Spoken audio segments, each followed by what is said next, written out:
What's going on, 80K Sports Performance families? Ryan here with this week's Coach's Corner. And this week I want to talk about an interesting topic that is called your training age. So your training age is how long you've been strength training. And your training age is going to affect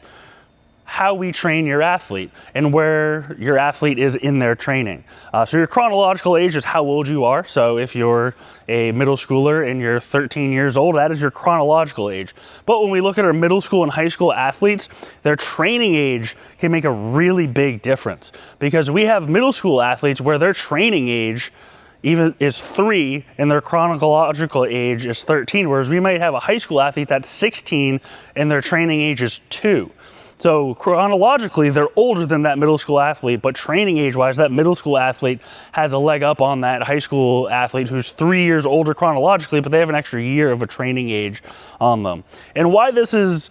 something to consider is when we look at some of our high school athletes that have a really low training age, so they haven't been in the gym very long, they might struggle with something that a 8th grader might be able to get through with a breeze, because that 8th grader started training sooner, so their training age is a little bit higher.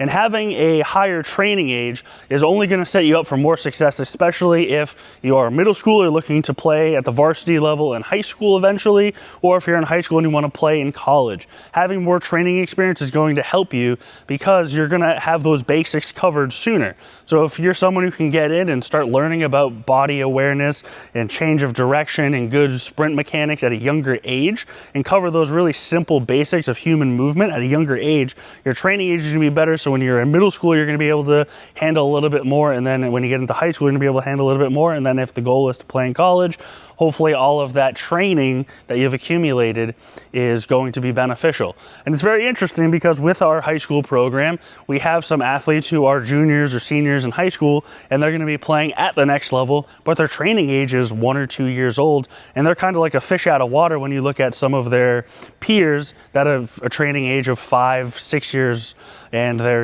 16, 17 years old, but they have that 5 or 6 years of training under their belt. It can be very different, and you see some athletes when they transition to the next level, whether it be from middle to high school or high school to college, and they don't have that training experience, they really stick out, and not in a good way. So making sure that you get started training early and that you're doing age-appropriate training is going to only set you up for success. If you have questions about what your training age is and how that can affect your training, feel free to reach out and we can discuss a little bit more in depth.